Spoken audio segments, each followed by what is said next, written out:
Chers amis de Joamon, bonjour. C'est pour moi un réel plaisir de vous retrouver cet après-midi pour notre second webinaire à l'occasion de la première session tutorée Joamon.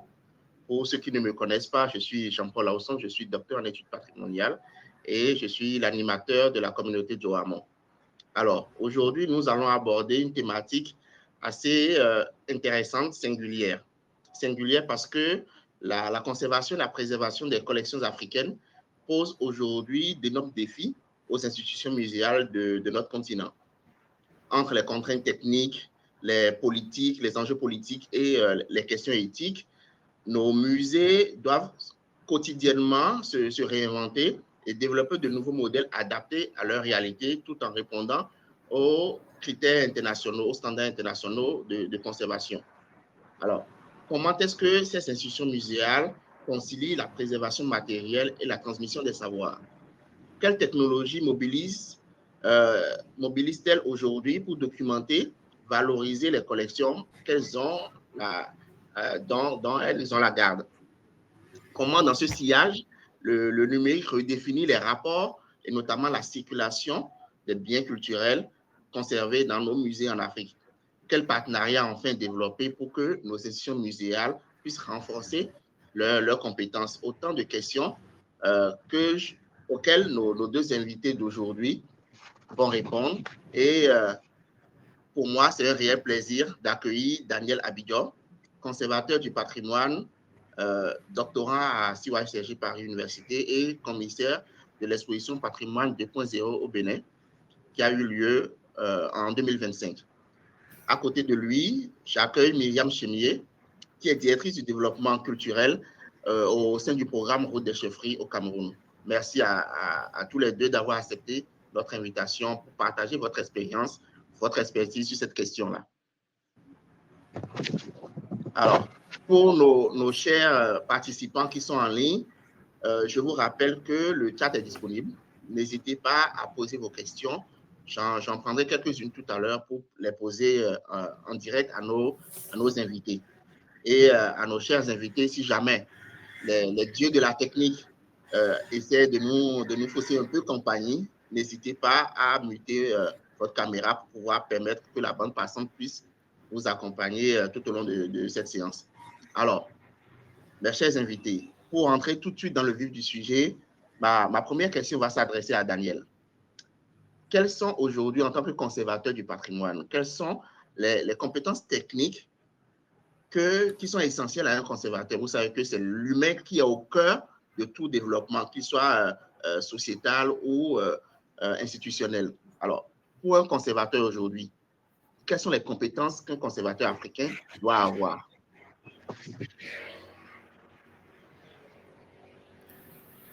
Alors, bonjour à toutes et à tous. Et d'abord, merci à toi, JP, pour l'invitation. Ça fait un moment que je suis Joamon. Je pense que j'ai suivi le tout premier Joamon. Et jusque-là, j'ai été très heureux que tu m'invites à participer à cette séance d'aujourd'hui qui pose sur une question qui est tout à fait essentielle. Alors, la question, c'est quelles sont les compétences techniques qu'il faut aujourd'hui pour un conservateur? Donc, je dirais, avant même d'aller vers les compétences techniques, il faut d'abord des compétences scientifiques.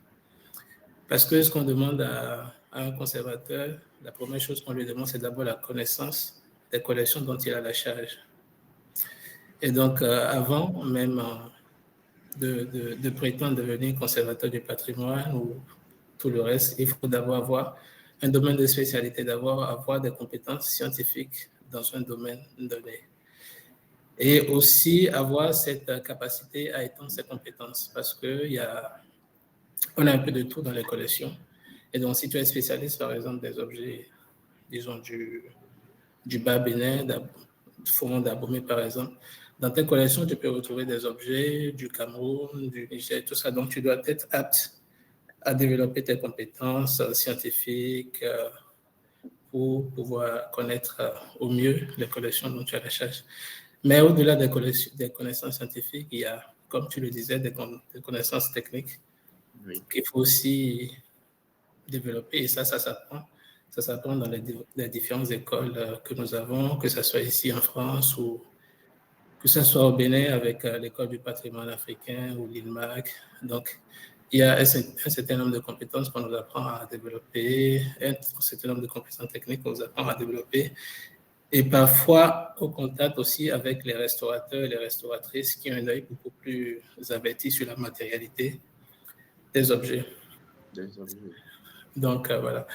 Donc, en dehors de ça, il y a aussi, je pense, des compétences sur les questions de management aussi, parce qu'on est amené à manager des équipes, à conduire des projets et aussi à tenir des événements, donc des compétences dans le domaine des compétences, voilà, dans le domaine de la gestion, des compétences dans le domaine financier aussi, parce que, voilà, vous, en gérant des projets, vous êtes amené aussi à gérer le côté financier, mais aussi à aller chercher des financements.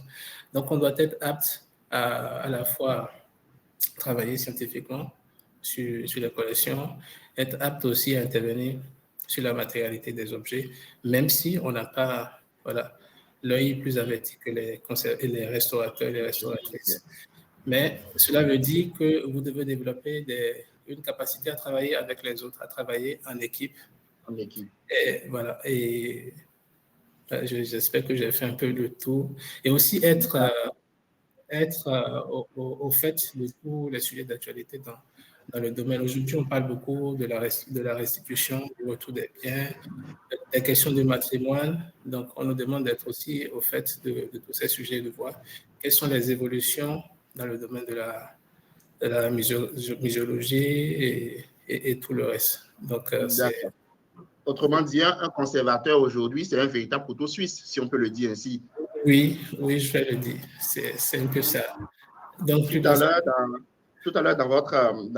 dans votre réponse, vous avez commencé en disant qu'il faut d'abord connaître les collections que le conservateur dont il a la charge.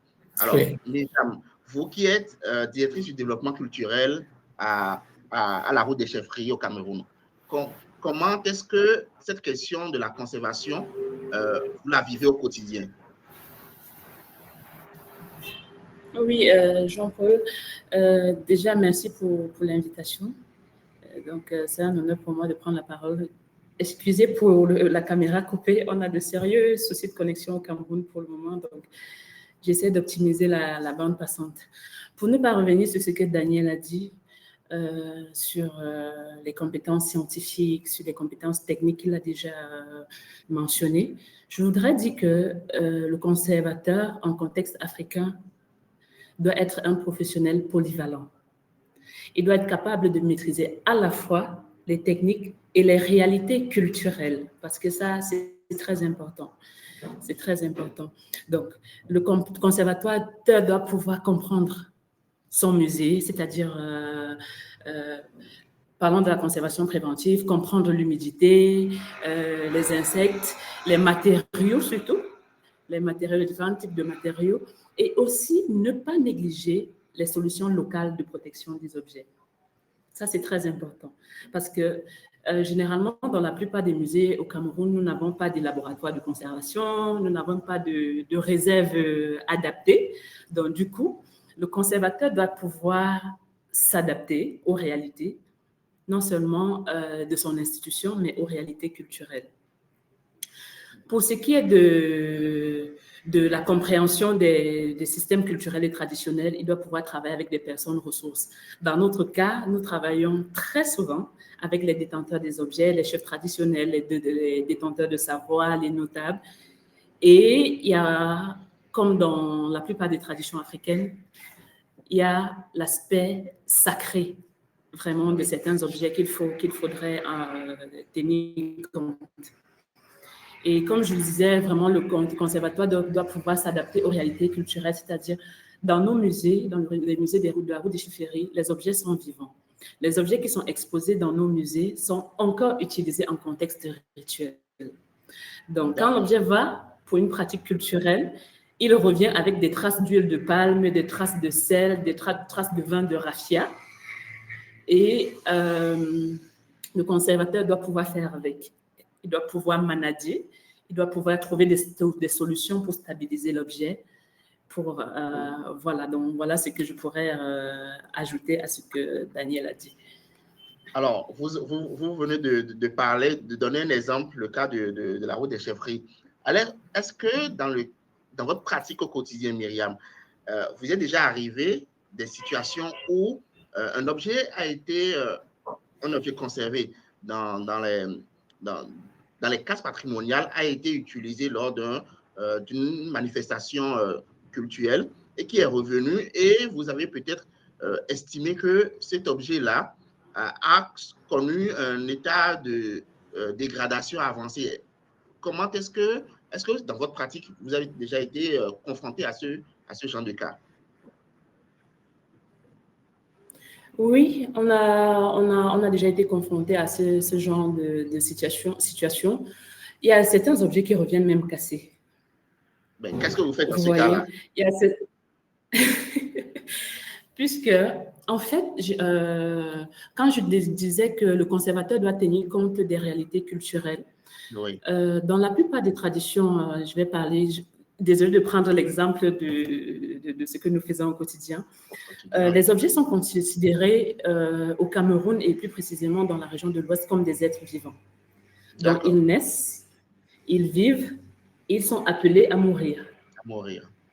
Donc, la conservation, l'objet éternel, ça ne rentre pas forcément dans le concept, ça ne rentre pas forcément dans les mentalités des détenteurs des savoirs.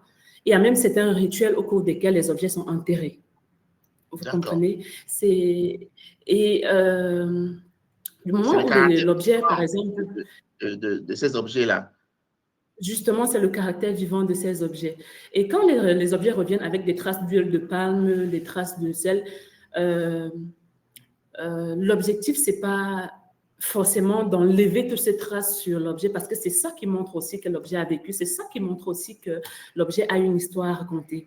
Donc, le conservateur doit pouvoir trouver un équilibre en termes de conservation, de pouvoir prolonger la durée de vie de l'objet, s'assurer au quotidien que oui, il y a les traces d'huile, il faut pouvoir réduire l'altération de l'objet suite à la présence de ces éléments-là. Cela voudrait dire peut-être mettre de temps en temps l'objet au soleil pour que les moisissures et autres ne se développent pas sur les objets, essayer de nettoyer l'objet au maximum. Donc, voilà. C'est pour ça que je disais qu'il est vraiment important de tenir compte des réalités culturelles aussi quand on est conservateur, surtout en Afrique. D'accord. Tenir compte des réalités culturelles de nos communautés. Daniel, vous qui avez été commissaire de l'exposition Patrimoine 2.0, est-ce que dans le cadre de la préparation de cette exposition, vous avez eu à rencontrer des cas similaires?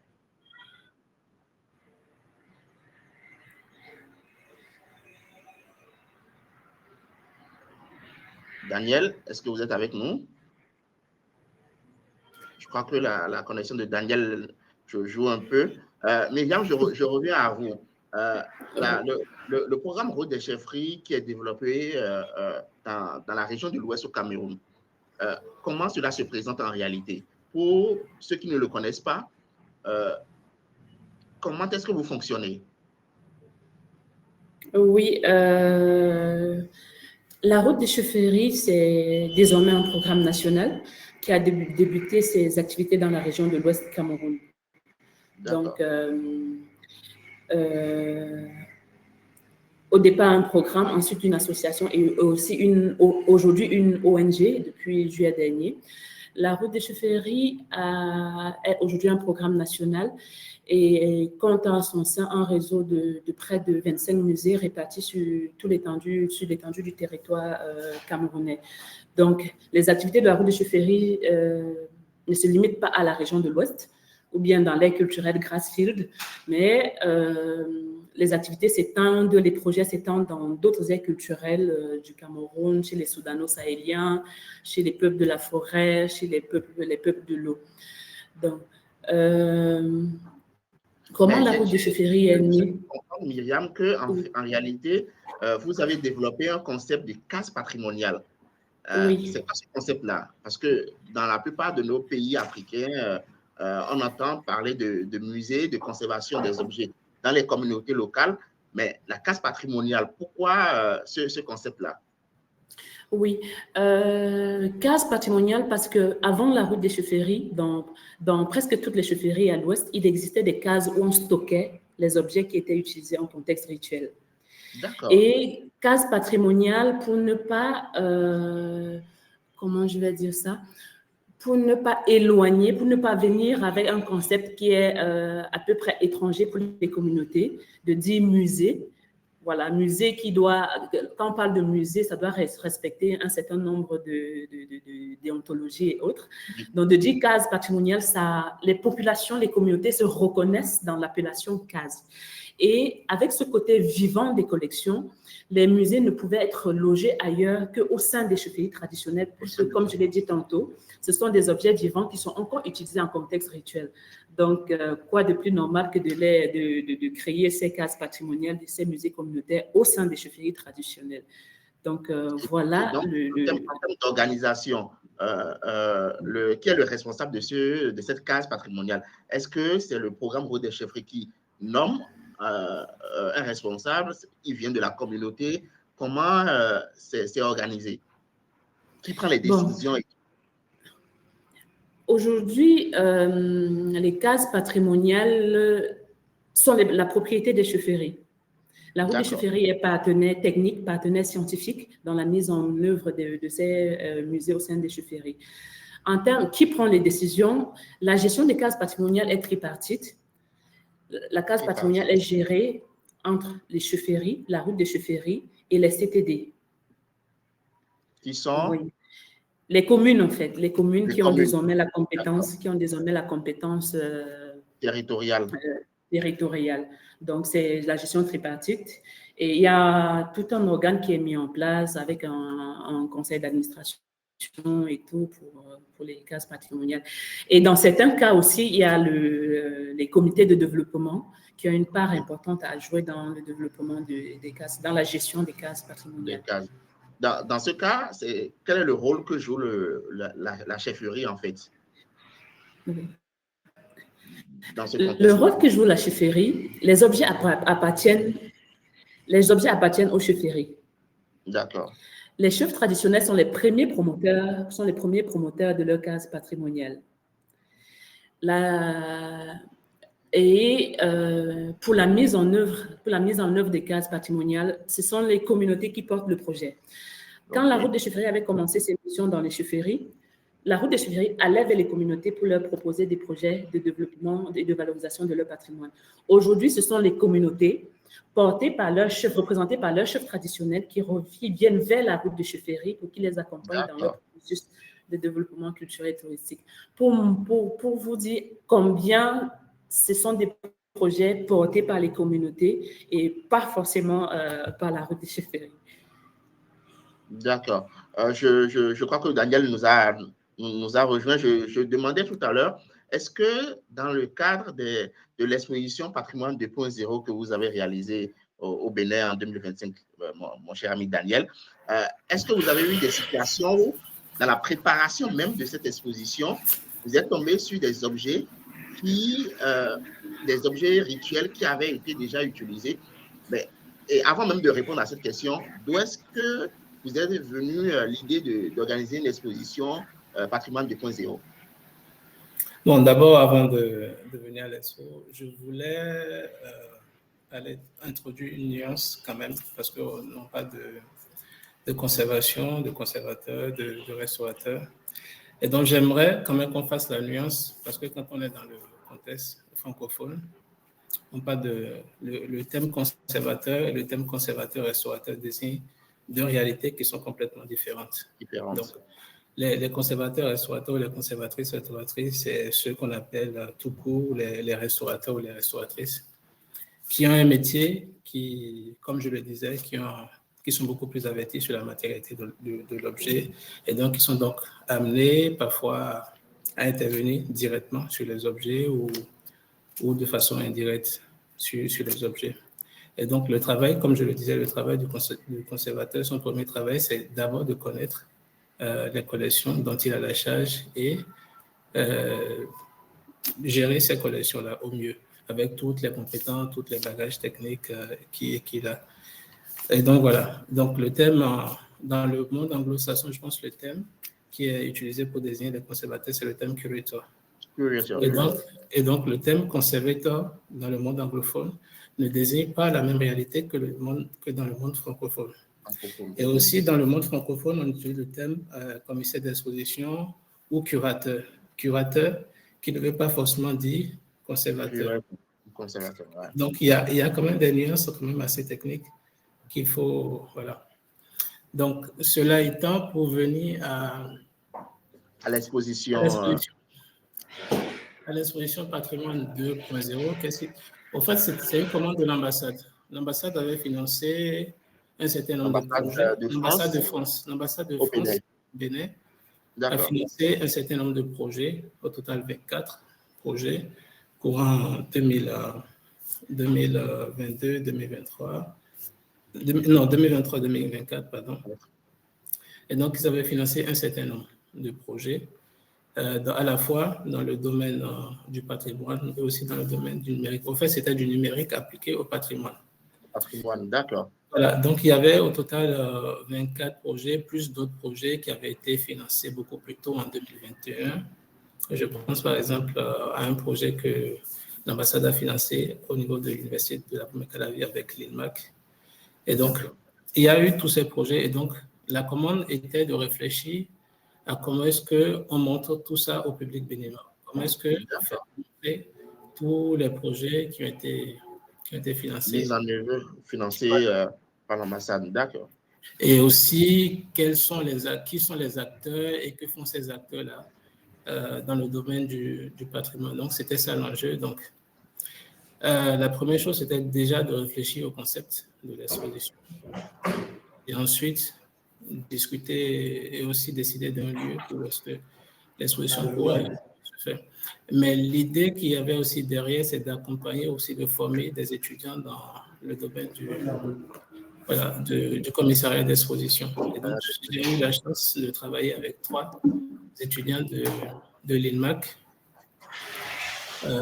Sylvanus, Anaïs et Félicité, qui m'ont accompagné sur ce projet-là. Et aussi, j'ai pu travailler avec l'ADAC, la cellule des arts visuels de l'ADAC qui m'a accompagné. Voilà, qui m'a accompagné. Je pense qu'il y a quand même du bruit. Oui, je crois que le micro de Myriam n'est pas coupé. Voilà. Donc voilà, donc il y a tout un aspect institutionnel autour du projet et donc il y a des acteurs institutionnels qui ont été mobilisés autour de ce projet-là. Donc l'idée, c'est de définir un concept et aussi de voir comment est-ce qu'on montre le travail qui a été fait par ces acteurs-là sur le terrain. Et donc le fil conducteur qui a été trouvé, c'est de parler de la question de la spiritualité au Bénin comme une unité, comme le fil conducteur de cette exposition-là, et comme une unité, disons, spirituelle qui traverse tout le Bénin du nord jusqu'au sud. Voilà, parce qu'il y a beaucoup quand même, les projets pour la plupart ont quand même trait à la question de la spiritualité. Donc, d'entrée, le projet a été conduit en 3 parcours. Donc, il y a un premier parcours sur les spiritualités qu'on retrouve dans le nord du Bénin, notamment dans la Takora. Et ensuite, on est descendu progressivement vers le sud pour aborder d'autres sujets en lien à la fois avec les questions de survivance mémorielle liées à l'esclavage et à la traite des esclaves et autres sujets.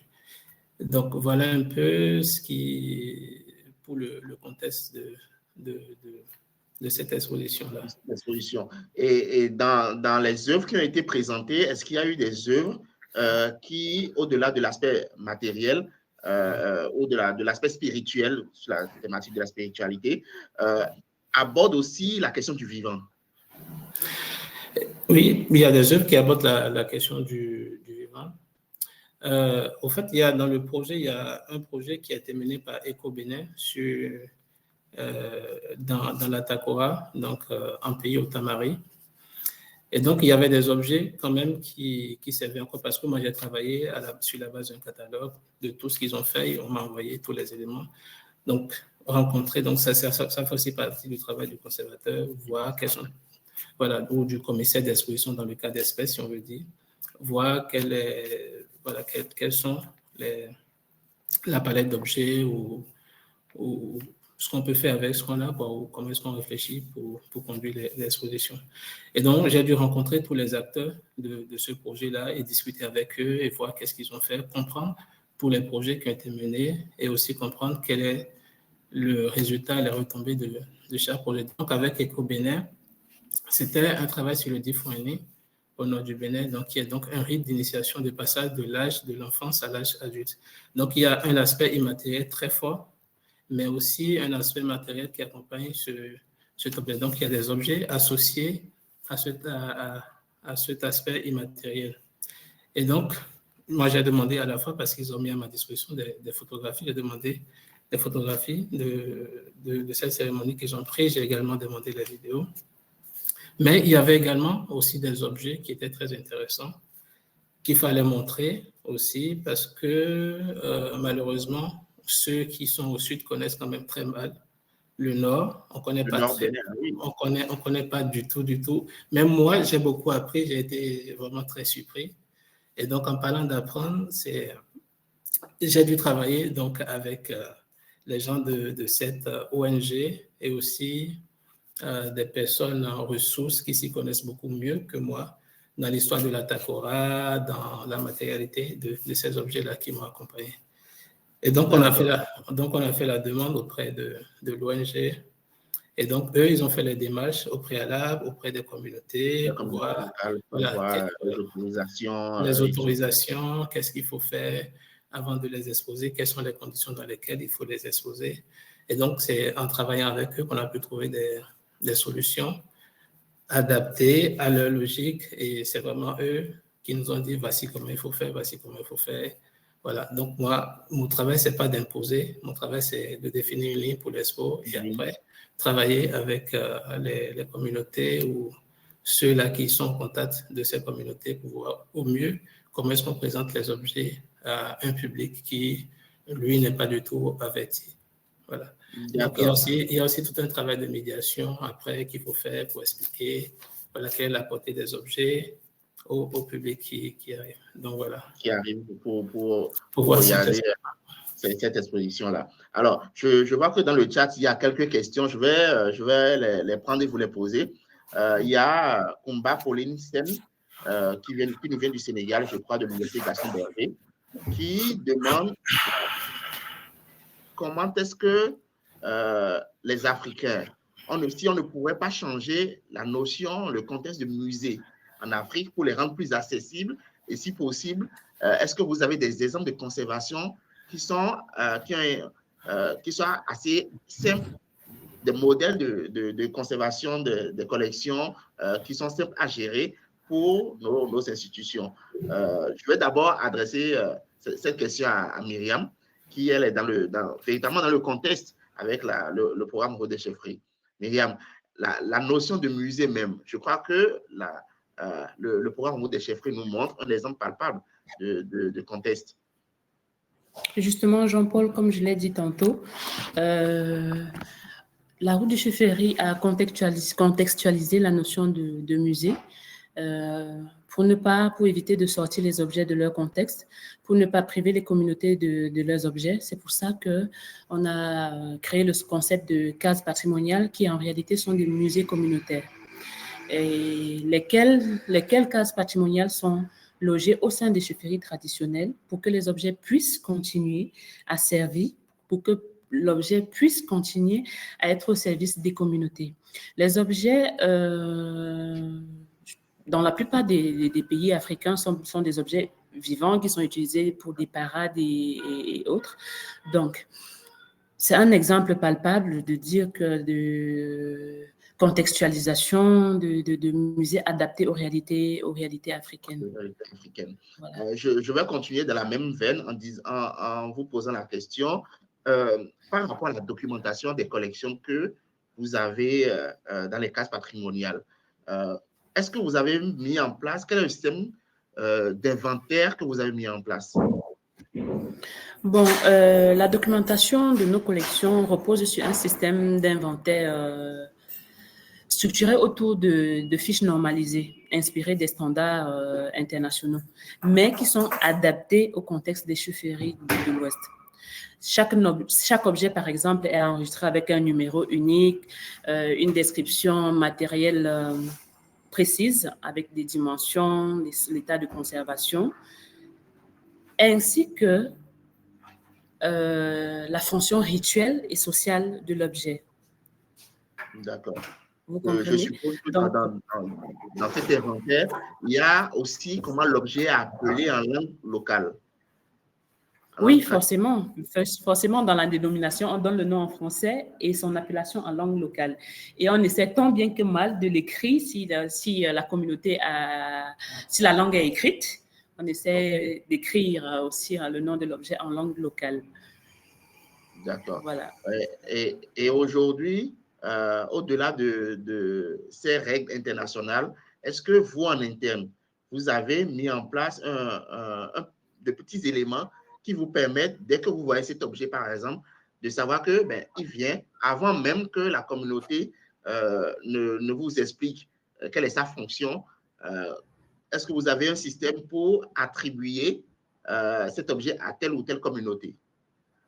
Oui, il y a un système pour attribuer des objets aux communautés, non seulement de par notre connaissance des collections de la région, mais aussi de par, comment je vais dire, la morphologie des objets. Par exemple, si je vois un objet de la zone anglophone, je vous dirais, ça c'est un objet de la zone anglophone. Ça c'est de par mon expérience, de par ma connaissance du patrimoine des objets patrimoniaux de la région. Mais sinon, au-delà, pour chaque communauté, avec les numéros d'inventaire, on met d'abord on définit des sigles de la communauté. Par exemple, si on a un objet de Bafoussam, on va peut-être mettre BF et on va se rassurer qu'il n'y ait plus une autre communauté qui porte oui. Donc, voilà. OK. Monsieur Daniel, cher ami, je vais aborder maintenant la question des partenariats. Des partenariats pour nos institutions muséales africaines. Comment est-ce que les musées négocient leurs relations avec des partenaires, que ce soit des partenaires sud-sud, des partenariats sud-sud comme des partenariats nord-sud? Je pense qu'il y a déjà des cadres qui existent, il y a déjà des organisations qui existent pour favoriser cela. On dit souvent que les musées n'ont pas de frontières, mais les musées ont des réseaux. Donc, il y a des organisations qui existent déjà, telles que l'ICOM et aussi des institutions d'ICOM comme l'ICOFORM et tout le reste, qui sont quand même là pour favoriser ce dialogue entre les musées. Et je pense que c'est aussi simple que ça dans le cas des expos, par exemple, quand on a besoin, on regarde par exemple dans les collections des autres musées pour voir quels seraient les objets qui pourraient être intéressants à montrer dans le cadre du projet qu'on est en train de mener. Et donc, un musée peut être amené à demander un prêt d'objet à un autre. Et voilà. Et donc, il y a aussi une collaboration qui se crée aussi à la fois entre les chercheurs et les conservateurs qui travaillent dans ces institutions-là à travers des projets scientifiques autour d'une expo ou autour d'une recherche spécifique donnée. Donc, je pense que le réseau se crée aussi simplement que cela. Myriam, Daniel vient de dire le réseau se crée aussi simplement que ça. Qu'en est-il du cas de la route des chefferies? Votre réseau, comment il se crée, comment il se nourrit? Est-ce que vous pouvez nous donner des exemples de situations où vous avez développé des partenariats avec des réseaux en Afrique, par exemple? Oui, Jean-Paul. Comme je disais tantôt, la route des chefferies a sur le territoire national un réseau de près de 25 musées. Parmi ces musées, il y a des musées qui ont été créés par la route des chefferies. Parmi ces musées, il y a des musées qui ont reçu un appui de la route des chefferies, qui sont un appui en termes de relooking, par exemple. Et comment ça se crée, ces réseaux? Il y a des communautés qui viennent vers nous pour qu'on les accompagne dans la mise en œuvre de leur musée. Mais on développe aussi des partenariats avec d'autres institutions culturelles, d'autres musées, dans le cadre des projets, co-construits, dans des projets communs, que ce soit sur le territoire, que ce soit en dehors. Notamment notre partenariat avec le musée du Quai Branly qui a abouti à une exposition en 2022. Donc, et actuellement, même, nous sommes en train de négocier d'autres partenariats avec d'autres musées dans le cadre de projets qu'on est en train de co-construire, de développer ensemble et qui pourront peut-être voir le jour d'ici quelques mois. Voilà. D'accord. Coopérer, mais aussi la question de la coopération aborde aussi les aspects numériques. Je crois qu'il y a Riyad Bouslimi dans les commentaires qui nous demande comment les musées peuvent-ils articuler efficacement les compétences patrimoniales d'un côté, les compétences numériques d'un autre côté et les compétences partenariales avec la communauté pour faire de la gestion des collections un véritable levier de gouvernance territoriale. Myriam, vous qui êtes en plein cœur de cette question, avec le développement culturel au sein du programme Route des Chefferies. Je crois que cette question, elle est totalement adressée à vous. Hein? Oui, Jean-Paul. Bon, pour ce qui est du développement numérique, je pense qu'aujourd'hui, si je cite, il faut parler des inventaires. En 2006, quand la Route des Chefferies débutait les inventaires, on avait encore des bouts de papier. Hein. C'était vraiment des inventaires physiques. Et après, on imprimait sous forme de catalogue. Aujourd'hui, nous travaillons à numériser ces inventaires-là. Et les inventaires qu'on fait aujourd'hui, on les fait plus manuellement. Donc, voilà. Et nous connaissons aussi toutes les difficultés en Afrique en termes de numérique, hein, parce qu'il ne faut pas se mentir, on a encore beaucoup de problèmes d'électricité, on a encore beaucoup de problèmes de connexion Internet, on a encore beaucoup de soucis à ce niveau. Donc, ce que nous faisons actuellement, nous travaillons à mettre sur pied une base de données numériques de notre inventaire qui, dans un futur proche, sera mise en ligne sur le site Internet et sera accessible à tous. Et nous travaillons aussi à dématérialiser les expositions des cases patrimoniales pour en faire des expositions virtuelles. Donc, c'est un travail qui est en cours. On a un gros travail au sein du programme, au sein de l'art des chefferies. Et je pense qu'un bel exemple que nous avons fait, c'était dans le cadre de l'exposition que nous avons organisée avec le musée Quai Branly, parce qu'il y a une version virtuelle qui a été développée et qui nous a permis de faire bénéficier des Camerounais qui n'ont pas eu la possibilité d'aller à Paris voir l'exposition, de pouvoir bénéficier de l'exposition sur le territoire à travers des activités pédagogiques, à travers des projections grand public aussi. Donc, actuellement, voilà les projets sur lesquels nous travaillons. On travaille avec on commence là des scans 3D aussi. Vraiment, okay. Nous sommes au tout début. Donc, voilà. Je crois que c'est un projet qu'il faudra suivre avec attention parce que utiliser le numérique pour valoriser nos collections, ça contribue d'une manière ou d'une autre à ce que les Africains connaissent déjà leur patrimoine avant de le présenter à la face du monde. Je poursuis et j'aborde un autre pan de notre échange qui est relatif en fait à la question de la restitution. Daniel, faut qu'il y ait conservateur. Aujourd'hui, quand on parle de restitution, on se demande si les États africains ont des dispositifs, les équipements nécessaires pour pouvoir véritablement conserver ces objets. J'aimerais avoir votre avis sur cette question. Non, moi, j'ai envie de te retourner la question pour te demander si tu penses que les pays occidentaux ont véritablement les moyens de conserver tous les objets qu'ils prennent en Afrique. Alors, c'est une question rhétorique, hein? C'est une question très rhétorique. Non, je vais te donner un exemple très simple pour répondre à ta question. Oui. J'ai travaillé récemment sur la question du sacré dans les musées et j'ai pris un cas qui est très spécifique à notre pays et ou plutôt à la communauté yoruba en particulier, le cas des Egungun. Oui. Les Egungun, pour ceux qui ne savent pas ce que ça veut dire, c'est au fait, c'est des ancêtres, on considère que c'est des ancêtres qui reviennent à la vie sous une forme costumée. Et donc, il y a tout un rituel autour, il y a des interdits, il faut être initié, et généralement, c'est les hommes qui sont initiés, même si les femmes font quand même partie aussi de cette communauté, puisque c'est elles qui chantent parfois pour accompagner. Donc, il y a des interdits qui sont très formels, ne pas toucher le boucon, il y a toujours quelqu'un qui l'accompagne pour le séparer des humains, c'est-à-dire séparer le mort des humains. Donc, il y a tout un cadre rituel autour.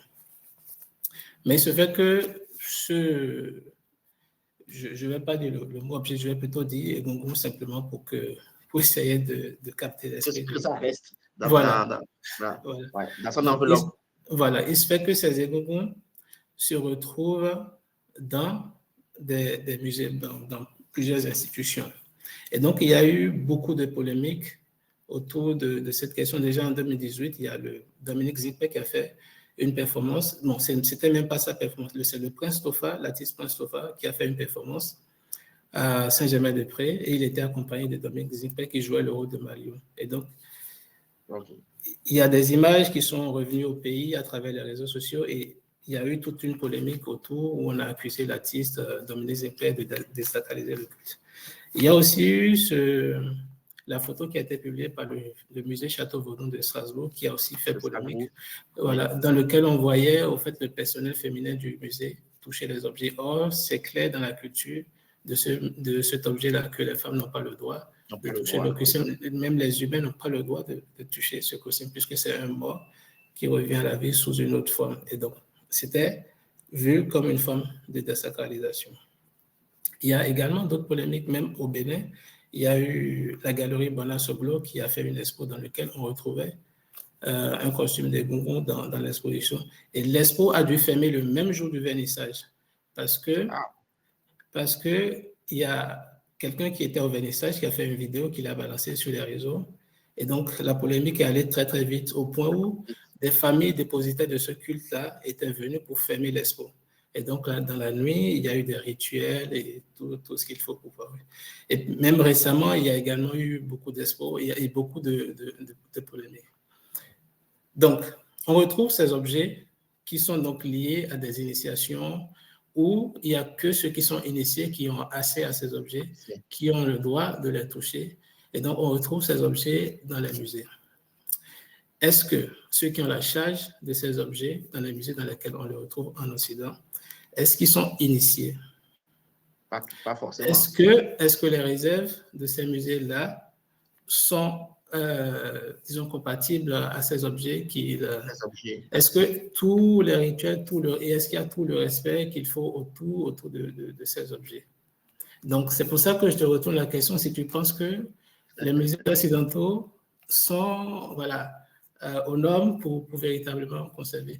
Parce que la question, ce qui nous est souvent reproché, quand je dis non aux Africains reprochés, on dit que les musées occidentaux ne sont pas du tout aux normes, les Africains n'ont pas de musée, et les musées qu'ils ont ne sont pas du tout aux normes pour conserver les objets.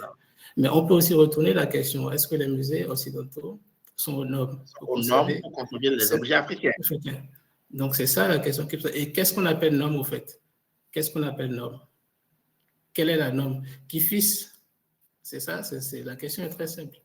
Donc, voilà, c'est ce que je peux te répondre. D'accord. Je crois que la question de la restitution, on va y revenir, d'autant plus que le module 6 du projet Joamon, de la session tutorée, porte sur les restitutions. Et pour ce webinaire, j'aurai 3 experts de la question qui vont véritablement échanger et débattre de cette problématique. Myriam, vous qui avez fait partie de l'équipe de l'exposition réalisée par la Route des Chefferies au musée du Quai Branly en 2022. Est-ce que la question, déjà à ce moment-là, vous avez déjà eu des velléités de revendications liées aux objets qui ont été présentés dans le cadre de cette exposition? Oui, Jean-Paul. Au moment même où on travaillait à sélectionner les objets qui devaient être présentés dans le cadre de l'exposition, il y avait déjà des revendications de la part des chefs traditionnels. Certains chefs qui disaient... certains chefs disaient... Oui, certains chefs disaient j'ai mon objet dans tel musée. Quand vous arrivez à Paris, dites-leur de me renvoyer mon objet. Il y en a qui disaient ils ont nos objets dans leur musée. Pourquoi vous voulez partir encore chez eux avec nos objets? Demandez-leur de venir sur le territoire, de venir sur place voir des objets. Et la question qui se posait le plus, c'était est-ce que ces objets vont revenir? Voilà, donc on était très regardés sur cette question. Est-ce que les objets qui vont en exposition, est-ce qu'ils retourneront sur le territoire? Donc, voilà, pendant qu'on préparait l'exposition, même pendant l'exposition, on était très observés. On était le Cameroun, tout le Cameroun nous regardait et vraiment... il voulait se rassurer qu'effectivement, les objets allaient retourner sur le territoire. Donc, voilà. Et je puis vous dire que jusqu'aujourd'hui, certains chefs que je rencontre, ils me disent bon, qu'est-ce que vous dites de nos objets qui sont là-bas? Quand est-ce que vous allez leur demander de nous réclamer, de nous retourner nos objets? Donc, voilà, c'est une question qui est très présente. C'est une question qui est très présente au sein des communautés, au sein, voilà. D'accord. C'est une question qui est très présente. D'accord. Je profite pour lancer un appel, celui de Faouzikam Banzouzi, qui dit dans le chat, j'ai un musée qui contient plus de 3000 objets d'art et j'ai du mal à gérer d'innombrables objets d'art parce que j'évolue seul et finalement le travail que je réalise au quotidien est minime par rapport à tout ce qu'il y a à faire. Je suis conservatrice d'un musée ethnographique à Pointe-Noire au Congo, Brazzaville, et je souhaiterais lancer une doléance. Je crois que cette doléance ne va pas entrer dans les oreilles de sourds. Une doléance pour avoir des conseils sur la manière de conserver réellement des objets liés aux aspects de la spiritualité africaine, que certains qualifient de sorcellerie. Donc, je crois que sur la question de l'accompagnement, nos chers invités, je pourrais vous mettre en contact avec eux. Ils pourront vous accompagner, vous donner des conseils au-delà de cet échange. Et pour revenir, je crois que nous sommes en train d'aller vers la dernière demi-heure de cet échange. Les objets sacrés ou rituels que nous avons dans nos collections. Myriam, au programme Route des Chefferies, est-ce que vous avez des protocoles particuliers pour les conserver? On sait que ça appartient aux communautés locales, mais vous, de par votre expertise que vous apportez à ces communautés locales-là, est-ce que vous les guidez sur un certain nombre de protocoles spécifiques? Est-ce que nous les guidons sur un certain nombre de protocoles spécifiques? Moi, je dirais que ce sont les communautés qui nous guident plutôt sur ces protocoles-là. Parce que quand il s'agit du sacré, en fait, la Route des Chefferies travaille étroitement avec les détenteurs des objets, avec les personnes qui utilisent au quotidien les objets. Et quand nous travaillons sur une exposition dans une case patrimoniale, on travaille en étroite collaboration avec eux. Ils nous disent jusqu'où on peut aller. Parce qu'il y a des objets qui ne sont pas présentés du tout. Il y a des objets qui ne doivent pas être touchés. Il y a des objets qui ne doivent pas être vus. Et même dans le cadre d'inventaire, il y a certains objets qui sont inventoriés par des hommes, d'autres qui sont inventoriés par des femmes. Vous comprenez? Donc, dans l'équipe, on doit pouvoir avoir des hommes, on doit pouvoir avoir des femmes. Et il y a des objets qu'on doit pas voir et nous formons les chefs traditionnels qui nous aident à remplir les fiches puisque nous ne pouvons pas voir ces objets. Mais l'idée, c'est déjà de savoir que ces objets existent. Okay. Voilà. Donc, pour la présentation au sein de nos cases patrimoniales, vraiment, il y a des objets qu'on ne présente pas. Il y a des objets qui ne doivent pas être touchés aussi par n'importe qui. Et dans certaines communautés, on met l'accent sur le fait que le gestionnaire doit être quelqu'un de la communauté. La communauté. Parce que dans certains cas, il y a des objets, il y a des rituels qui doivent être faits à la personne qui gère ces collections-là. Et cette personne doit être de la communauté. C'est pour ça que dans les musées, si on a une équipe de 3 personnes, au moins une personne doit être de la communauté et doit être formée par la route des chefferies pour pouvoir gérer cette question de sacré. Mais vraiment, pour des objets qui doivent être présentés ou pas présentés, ce sont les communautés qui décident de ce qui doit être vu et ce qui ne doit pas être vu. Et même ce qui doit être vu, c'est jusqu'à quel point. D'accord. Voilà. Et justement, sur cette question de qu'est-ce qu'on peut montrer, qu'est-ce qu'on ne peut pas montrer, pour les chercheurs, Daniel, pour qui est chercheur aujourd'hui sur les questions de patrimoine, comment est-ce que nos institutions muséales, et généralement, un peu plus particulièrement les communautés locales, comment on peut les accompagner à garantir l'accessibilité de leurs objets aux scientifiques, aux chercheurs que nous sommes? Bon, d'abord, avant même de... Je n'ai pas exactement la réponse à la question que tu m'as posée, mais avant de réfléchir et de te donner une réponse, j'aimerais revenir sur une chose, sur la question de la laïcité. Oui. Parce que les musées, en tout cas pour ce qui concerne le cas de la France, il y a le concept de la laïcité qui fonde aussi les musées. Et donc, au nom de cette laïcité, les musées ont quand même le devoir de traiter les collections voilà, sans distinction religieuse, ou en tout cas, et ils ont aussi le devoir de les montrer au public sans distinction. Et donc, il y a cette question qui est une question cruciale qu'il faut peut-être transcender pour pouvoir aller vers autre chose. Et donc, le cas de la route des chefferies que Myriam vient d'expliquer est un cas qui est extrêmement intéressant parce que c'est pas du tout le même cas de figure. Là, on voit très clairement elle explique qu'il y a des hommes qui font l'inventaire de certains objets. Il y a des gens qui s'y connaissent le mieux, qui vont toucher les objets. Il y a d'autres personnes qui n'ont pas le droit de les toucher. Mais dans le cadre dans lequel nous sommes en Occident, en France, pour ce que je sais, ce n'est pas du tout la même chose. Et donc, la question qui se pose n'est pas tant la question du sacré, mais plutôt la question du modèle occidental. Et aussi de voir est-ce que le musée est véritablement l'endroit le mieux pour conserver certains objets. Est-ce qu'il faut pas réfléchir autrement? Pourquoi est-ce qu'il faut forcément aller vers ce modèle-là? Pourquoi forcément un musée dans nos pays, alors qu'en réalité, comme le disait quelqu'un dans les commentaires, les populations ne sont pas très... très d'accord avec le fait de se séparer de leurs objets. De leurs objets, mais aussi, ils ne vont pas dans ces endroits-là. Donc, voilà.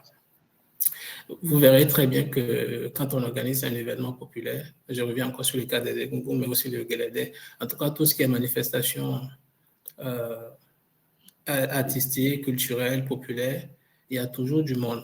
Il y a toujours du monde.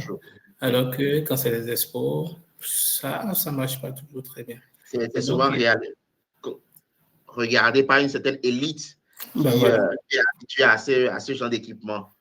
Très bien. Donc, c'est ça, c'est ce que je voulais dire.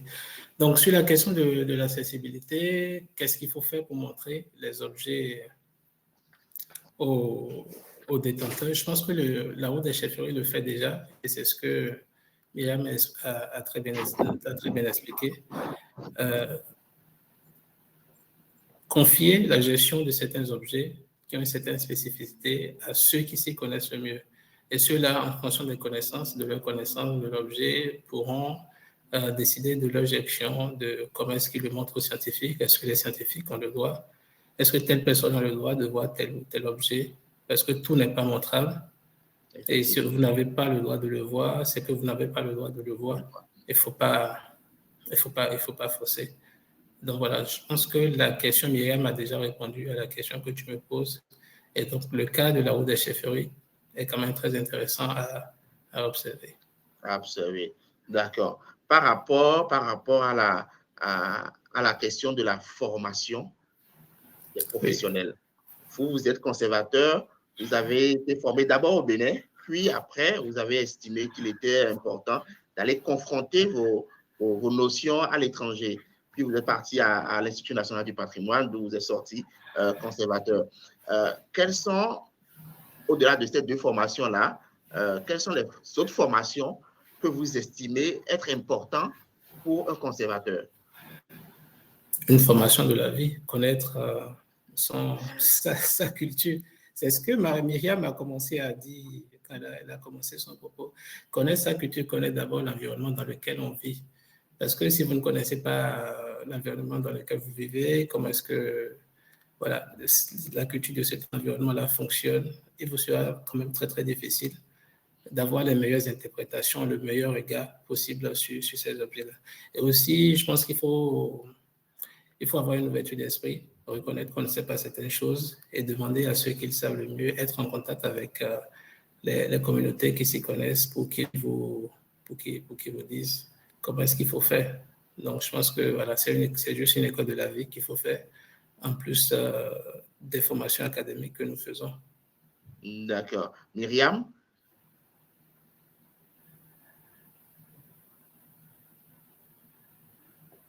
En termes de formation, qu'est-ce que vous pouvez recommander aux jeunes professionnels aujourd'hui qui ont envie de travailler dans je crois que Myriam nous a sa connexion a un peu flanché, mais alors Allô? oui, Myriam, je demandais Oui. au-delà des aspects formels, comme Daniel vient de le dire, quelles sont les formations que vous pouvez recommander à des jeunes qui ont envie de devenir conservateurs du patrimoine? Je pense que je suis dans le même cas de figure que Daniel, parce que j'ai d'abord une formation au Cameroun, ensuite à Alexandrie, et puis je suis revenue au Cameroun.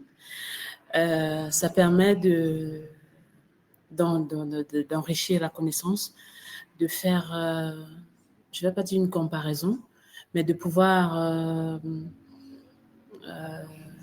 confronter les réalités. Confronter les réalités. Mais au-delà de ce qu'on apprend à l'école, comme je l'ai dit tantôt, il y a les réalités, Daniel l'a dit aussi, il y a les réalités de la vie, il y a le respect des cultures, il y a le respect des cultures, comme je l'ai dit, parce qu'il m'est arrivé où j'ai fait un inventaire au sein d'une communauté. Le chef nous a dit, à la fin, je vais vous faire des rituels parce que vous avez touché à un certain type d'objet.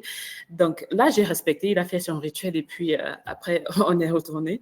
Donc, le conservatoire d'auteur doit pouvoir respecter les cultures des autres sans les juger. Et voilà, comme Daniel a dit, l'école de la vie. Oui, l'expérience, apprendre au quotidien, pas que dans les pas que dans les livres, pas que dans les écoles classiques. bouquins, mais auprès des personnes ressources. Oui. D'accord. Alors, je vais vous poser la toute dernière question que je pose généralement à mes invités. Pour vous, je commencerai d'abord par Myriam. Comment est-ce que vous voyez nos musées dans 10 ans, dans 15 ans? Nos musées africains? Dans 10 ans, dans 15 ans, vraiment, je tiens compte de nos réalités. Dans 10 ans, dans 15 ans, je vois des musées avec beaucoup plus de numérique. Avec beaucoup plus de numérique. Des musées qui ont avec des expositions virtuelles parce qu'il ne faut pas qu'on se monte. Les jeunes sont orientés TIC, sont orientés numérique. Il va falloir qu'on s'adapte, qu'on rattrape le pas, qu'il y ait des musées. Voilà, TikTok aujourd'hui, ça fonctionne bien. Comment est-ce qu'à travers TikTok, par exemple, on peut valoriser nos musées, on peut demander aux jeunes de venir dans nos musées? Quel type de contenu nos musées pourraient développer pour pouvoir capter le public de TikTok, par exemple? Donc, je pense dans 10 ans, je vois un musée qui s'adapte à son environnement, au numérique et voilà. Un musée connecté. Très bien. Musée connecté.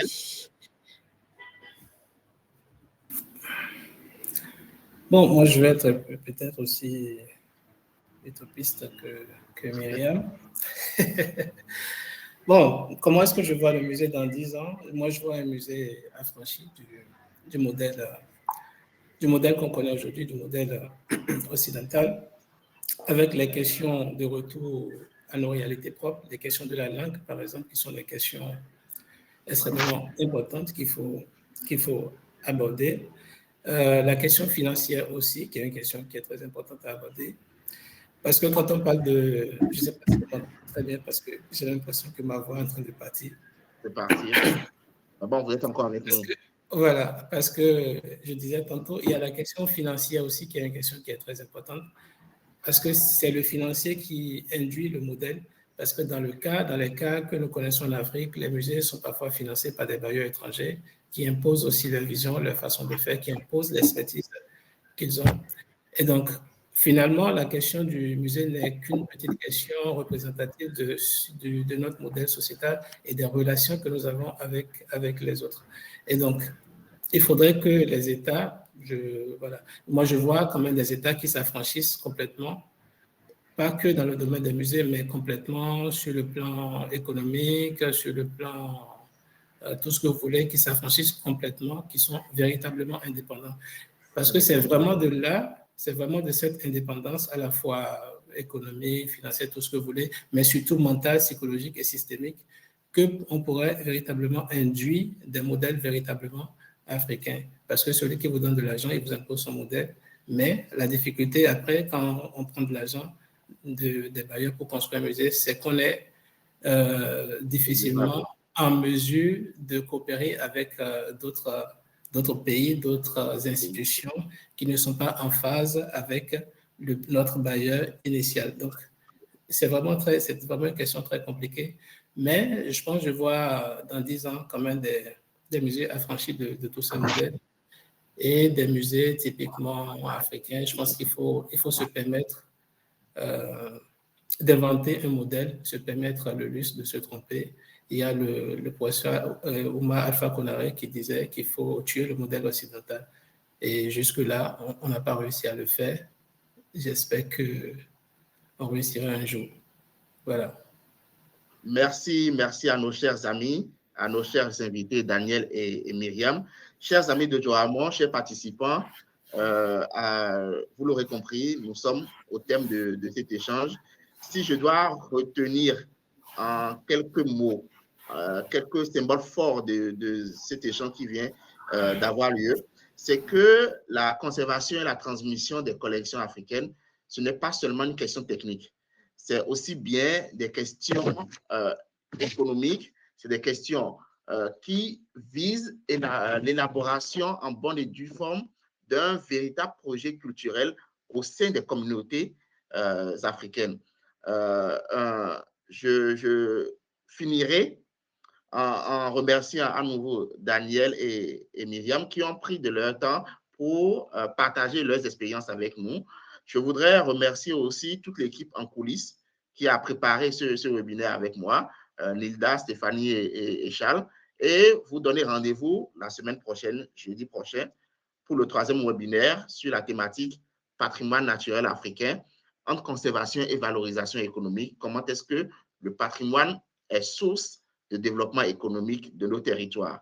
Je recevrai pour vous Ibrahima Gaye, qui est ancien coordinateur du programme régional écosystème en Afrique de l'Ouest et actuellement directeur des parcs nationaux au Sénégal. Je vous inviterai à vous rapprocher. Pour ceux qui ne sont pas encore inscrits sur le MOOC Johamon, de s'inscrire et nous allons continuer l'échange de ce côté-là. Très bel après-midi à tous et à jeudi prochain.